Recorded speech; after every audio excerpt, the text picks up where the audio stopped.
دوستوں، سلسلہ چل رہا ہے حضرت حسین بن منصور حلاج کا۔ قسط نمبر 48 کل آپ تک پہنچی، آج قسط نمبر 49 آپ سے شیئر کرتا ہوں۔ کوتوال محمد بن عبدالصمد کی بے اختیاری دیکھتے ہوئے اندازہ کیا جا سکتا ہے کہ نئے حکم کا جاری کرنے والا حامد بن عباس کے سوا کوئی اور نہیں ہو سکتا۔ اب دوسرا سوال یہ ہے کہ وزیر حامد بن عباس نے یہ سفاکانہ فرمان کیوں جاری کیا؟ ہماری نظر میں اس کا بس ایک ہی جواب ممکن ہے کہ حامد بن عباس حضرت منصور حلاج کا بدترین دشمن تھا، اس لیے وہ انہیں طرح طرح کی اذیتیں پہنچا کر اپنے قلب کو تسکین پہنچا رہا تھا۔ ذاتی انا کی تسکین کے علاوہ اس واقعے میں ایک سیاسی مقصد بھی پوشیدہ تھا۔ حامد بن عباس حضرت منصور حلاج جیسی محبوب و مقبول شخصیت کو عبرتناک سزا دے کر عوام کے دلوں پر حکومت کا رعب و جلال قائم کرنا چاہتا تھا۔ اب تیسرا سوال یہ ہے کہ اس وقت بعض علماء اور فقہا بھی موجود تھے، ان بزرگ ہستیوں نے حامد بن عباس کو اس جارحانہ بلکہ وحشیانہ اقدام سے کیوں نہیں روکا؟ اس کا سیدھا سا جواب تو وہی ہے کہ قاضی ابو عمر اور دوسرے علماء نے جبراً فتوے پر دستخط کیے تھے۔ اگر وہ حامد بن عباس سے اختلاف کر سکتے تو پھر منصور کو کھینچ کر سردار لایا ہی کیوں جاتا؟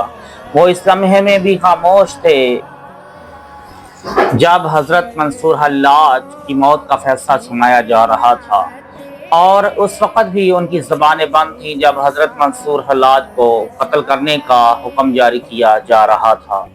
آخر انتہائی بے رحمی کا مظاہرہ کرتے ہوئے حضرت منصور حلاج کا ایک ہاتھ کاٹ دیا گیا۔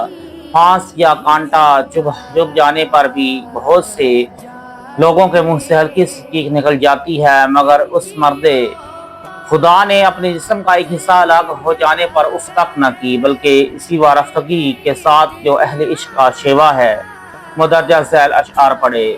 میں اسی محبت کی قسم کھا کر کہتا ہوں جسے انقلاب زمانہ کبھی نہ بگاڑ سکے گا، یعنی گردش مثال کے سبب اس محبت میں نہ تبدیلی واقع ہوگی اور نہ کسی قسم کی کمزوری آئے گی، بلکہ یہ محبت آج کی طرح ہمیشہ تازہ، شاداب اور پرجوش رہے گی۔ ہجوم بلا کے وقت نہ مجھے کوئی ضرر ہے پہنچا اور نہ کوئی تکلیف محسوس ہوئی۔ اس دعوے کا ثبوت یہ ہے کہ 1000 تازیانوں کی سزا اور پھر ہاتھ کاٹے جانے کے بعد بھی وہ مسکراتے رہے اور مخالفین کو دعاؤں سے نوازتے رہے۔ میرا کوئی عضو یا جوڑ نہیں کاٹا گیا جس میں تمہاری یاد شامل نہ ہو، چونکہ وہ حق تعالیٰ کی یاد میں غرق تھے، اس لیے کسی تکلیف کا احساس نہیں ہوا۔ پھر کچھ دیر بعد حضرت منصور حلاج کا دوسرا ہاتھ کاٹ دیا گیا، اگرچہ ان کے جسم پر مسلسل قیامت ٹوٹ پڑی تھی، مگر زبان پر اللہ کی کبریائی کا بیان جاری تھا۔ حضرت حسین بن منصور حلاج نے آسمان کی طرف دیکھ کر پرشوق لہجے میں اپنے رب کو پکارا، میرے معبود، میں مرغوبات کے گھر میں عجائبات کو دیکھ رہا ہوں۔ علماء کے نزدیک حضرت منصور حلاج پر عالم مثال یا عالم آخرت ظاہر ہو گیا ہوگا، اور آپ کھلی آنکھوں سے عجائبات دیکھ رہے ہوں گے، یا پھر شوق وصال میں دنیا ہی کو مرغوبات کا گھر کہہ دیا ہو اور سامان قتل کو عجائبات سے تعبیر کیا ہو۔ پھر بڑی نیاز مندی کے ساتھ عرض کیا، میرے معبود، آپ تو اس شخص سے بھی دوستی کا سلوک کرتے ہیں جو آپ کو ایذا دیتا ہے، ہاں پھر آپ اس شخص سے دوستی کا برتاؤ کیوں نہ کریں گے جس سے آپ کے راستے میں ایذا پہنچائی جاتی ہے؟ اللہ کو ایذا پہنچانے والے منکر، کافر اور مشرک ہیں، مگر اللہ ان کے ساتھ بھی دوستی کا سلوک کرتا ہے، یعنی انہیں رزق فراہم کرتا ہے، اولاد کی دولت سے مالا مال کرتا ہے اور دنیا میں ہر قسم کا سامان راحت فراہم کرتا ہے۔ جو اللہ کے راستے میں ستائے گئے ہیں انہیں کس طرح فراموش کیا جا سکتا ہے؟ حضرت منصور حلاج کے یہ الفاظ جو آخری لمحات میں آپ کی زبان مبارک سے ادا ہوئے تصوف کی دنیا میں عالمگیر شہرت رکھتے ہیں۔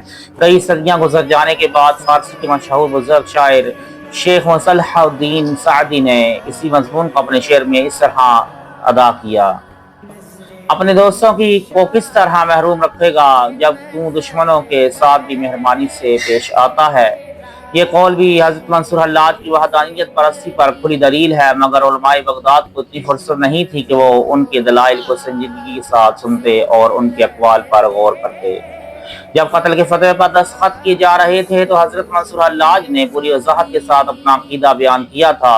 بعض مورخین نے حضرت حسین بن منصور کے اس بیان کو ان کے خوف پر محمول کیا ہے کہ وہ موت کے ڈر سے اپنے آپ کو ایک صحیح العقیدہ مسلمان ثابت کرنے کی کوشش کر رہے تھے۔ یہ ایک انتہائی کمزور دلیل اور نہایت ضعیف دعویٰ ہے۔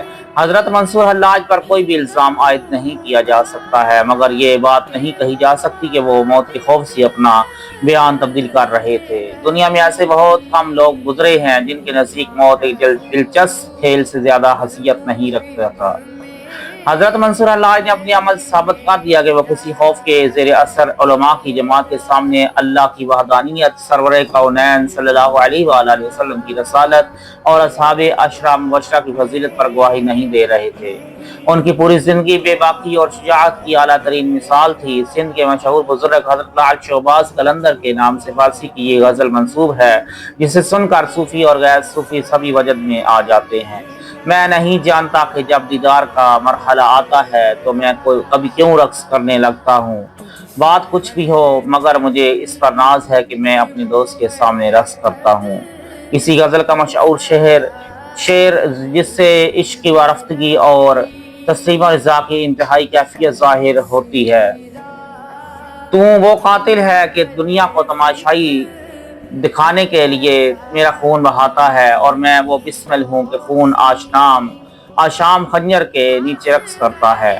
ہمیں یقین ہے کہ جب حضرت لال شہباز قلندر نے یہ شعر کہا ہوگا تو حضرت منصور حلاج کا واقعہ ان کے پیش نظر ہوگا، اور اگر بالفرض ایسا نہیں تھا تب بھی حضرت حسین بن منصور ہی اس شعر کی عملی تشریح ہیں۔ صوفیاء کی کثیر جماعت میں حضرت حلاج ہی واحد صوفی ہیں جنہیں اس قدر دردناک سزا دی گئی، اور زیر خنجر خونخوار انہوں نے جس طرح رقص کیا وہ اپنی مثال آپ ہے۔